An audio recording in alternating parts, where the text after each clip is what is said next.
this is the story, robbed. A robbery took place in early December 2012.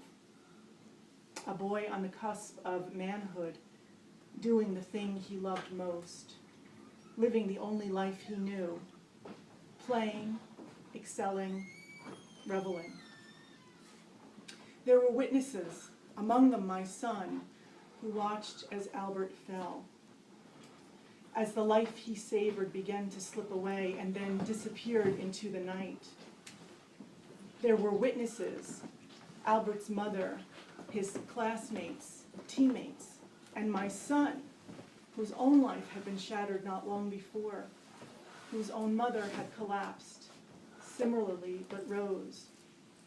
Who knows why? Who knows why? But not Albert. He lay motionless on the gymnasium floor, motionless except for the efforts to steal him back, frantic efforts made in vain, and just the same he vanished. Before 100 pairs of stunned eyes, before 100 pounding hearts. There was a robbery and a witness, and Albert, he could not be saved, could not be stolen back. Who knows why? Who knows why? One boy gone, another forever changed. Who knows why? So, that is in dedication to Albert Martin. This piece is entitled, May I Have This Dance? I'll pick my shoes up. Go right ahead. Okay.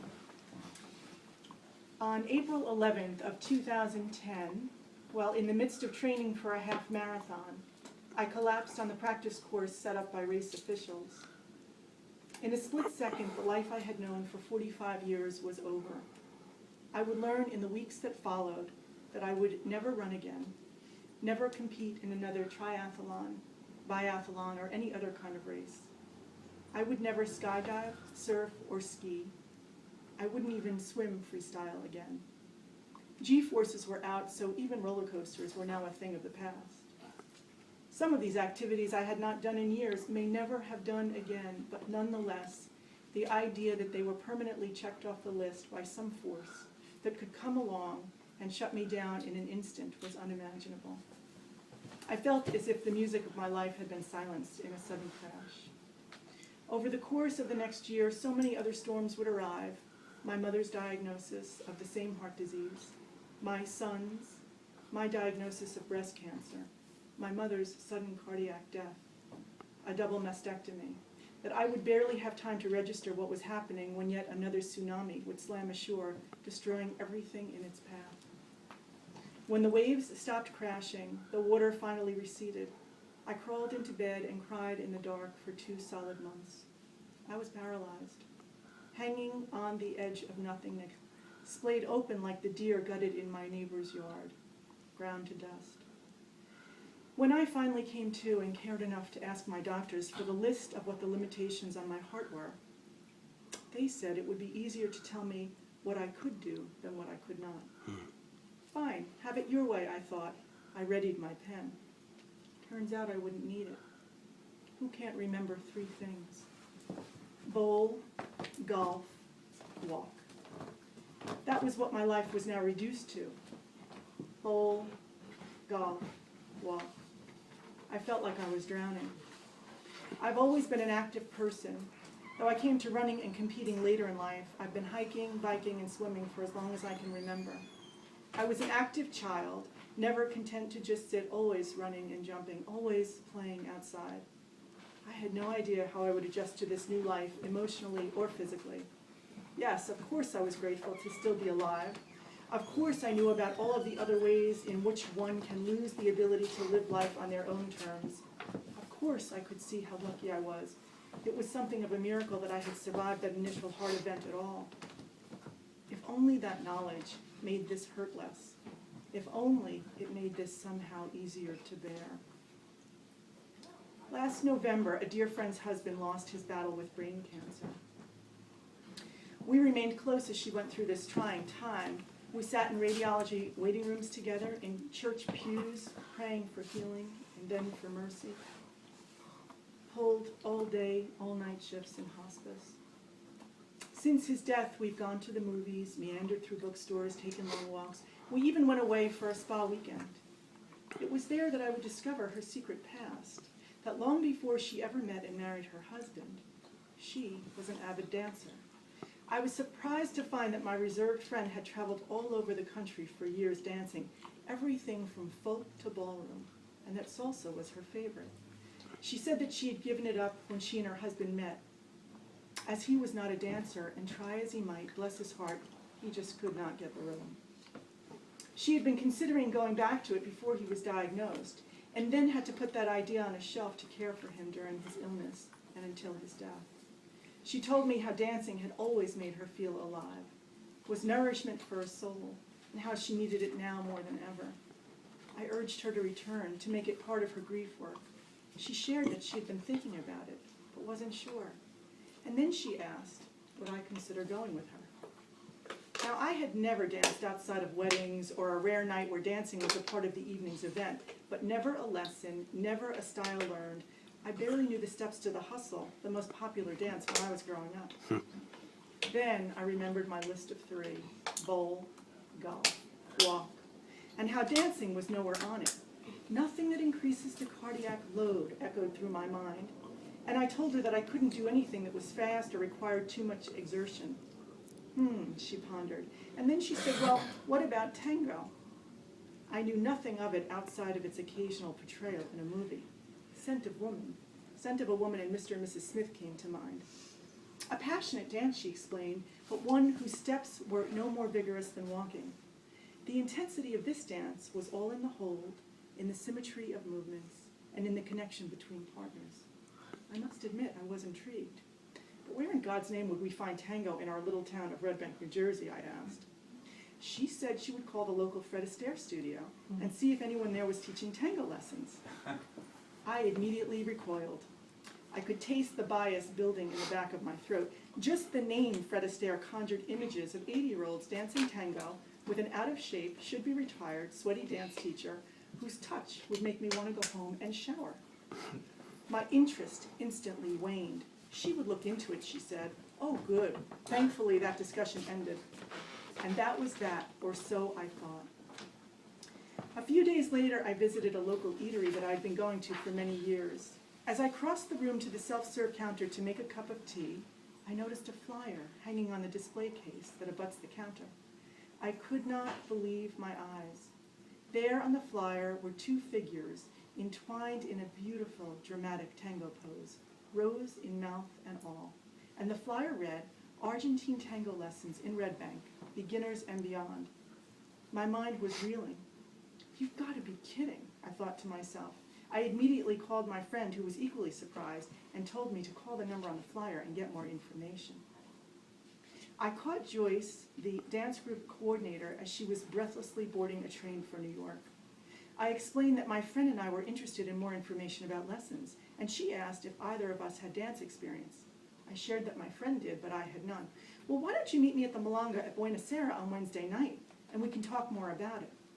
She explained that a Milonga was a social dance, but that there would be a brief dance instruction, live music, and a dance demo by 2 professional Argentine tango dancers. It sounded wonderful. I asked if I could come and just watch, and she said absolutely, and that would probably be best. I arrived at the restaurant for my first ever Milonga. I was surprised to see how many people were streaming in for tango, and on a weeknight. This restaurant was only blocks from my office, and I had no idea of what took place here on the first Wednesday of every month. It was like I had stumbled upon a secret club. We were joined at our table by 4 other women and 2 men, all of whom were now bent over, changing their shoes. Ew, this is serious, I thought, as I looked down at my own clearly inappropriate ankle boots. We exchanged hellos and pleasantries, and when they asked where we danced, I explained I was a novice, only there to watch, but that my friend, though out of dance for a while, had an extensive dance background, lest they should question our presence. The women balked. There would be no watching, they explained. Everyone had to dance, if only for the lesson. And suddenly my friend bent over to change her shoes too, and I began to realize I would be the only person left sitting when the lesson began. And so, succumbing to peer pressure, a lifelong habit, I joined the long line of people, men behind the male instructor and women behind his female partner as the lesson began. Now, I swear we were shown 3 moves, had approximately 2 seconds to digest them, and the next thing I know, the male instructor, in a thick Latin accent, begins to bark, "Now grab a partner!" And with that, the crowd instantly disperses from their carefully delineated gender lines, like cockroaches running from the light. I was horrified. I didn't want a partner. I wasn't ready. I was just here to watch. I looked over to my friend for help, but she was already moving to the other side of the dance floor with a man who was leading her by the hand, her back toward my panicked face. Before I could scramble off the floor, a man in his 60s approached and extended his hand, taking my now sweaty and shaking palm in his, my heart pounding. "But what about my cardiac load?" the voice in my head protested. "Fear isn't on my list of 3. I wanted to retract my hand, to run back to my table. Wasn't that dinner being placed down? Shouldn't we be eating first? I didn't want to embarrass myself in front of all these people. I didn't want to ruin these nice shoes of his. I didn't even get a chance to give him my disclaimer. I'm new, before the music began and he pulled me closely to him, forcing my arms into that damn position that was on the flyer. The apologies began almost immediately. But by then, the instructor was yelling out a series of orders, including, "No talking, dance is about feeling, not talking," and "Let the rhythm take you." The rhythm? What rhythm? Holy shit, what was I doing here? Our Latin drill sergeant next began counting off in numbers that between his accent and my anxiety sounded like words I had never heard before. His lips were moving, but all I could hear was wah, wah, wah. My head was spinning. "Breathe, damn it," I kept telling myself. "Next demand, look into your partner's eyes. Tango is all about connection. You cannot connect with a floor." My eyes reluctantly rose to meet my partner's, eyebrows set in a permanent expression of apology, sweat pouring from every gland. Next barking order, "Feel his lead, feel it, and you cannot go wrong." Maybe I could finally hear the music above the pounding of my own heart. Maybe it was the eye contact. Maybe I just surrendered to a situation that I realized I could not get out of. But suddenly, I could feel by the way his body moved, by the way his weight shifted, which leg was coming toward me, and I began to move in time with my own backstep. I could feel his fingers pressing slightly into my mid-back, like a turn signal in a car, which allowed me to sense which direction we were going in, and slowly my body began to respond in kind. Above all, I began to notice the smile that was now fixed upon my face. At first, a nervous smile, then an apologetic one.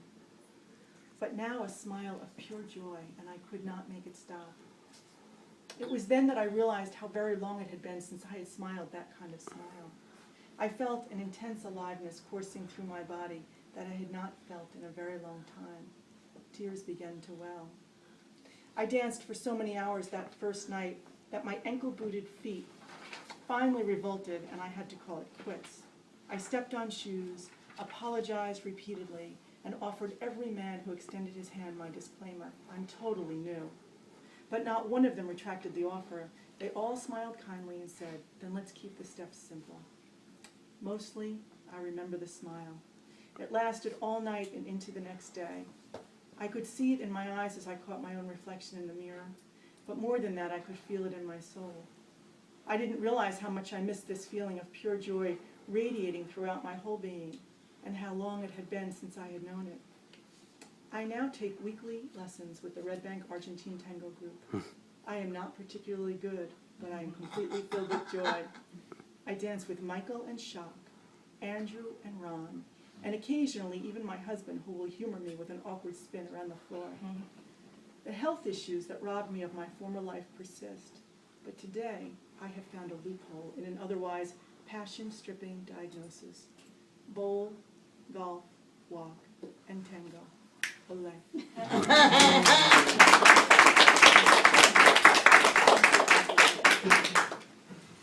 So the final piece that I'll read is an ode to my mother, who was a magnificent writer. She was Irish, and so perhaps it was just in her blood. She was an amazing storyteller and a wonderful writer. But my mom had always been afraid to publish her work or to present it publicly. And so my willingness to do this is the first time I've presented my work published publicly, is really an homage to her. My intention is to, I have a whole stack of her work, is to publish a book of our work together. But really the poet and the writer in me is my direct lineage with my mom, and so it seemed appropriate that I'd end with this piece. Ode to Mom. Never again will your familiar form pass the threshold of my home. You who are so known to me, whose very heartbeat is ingrained in memory as my own.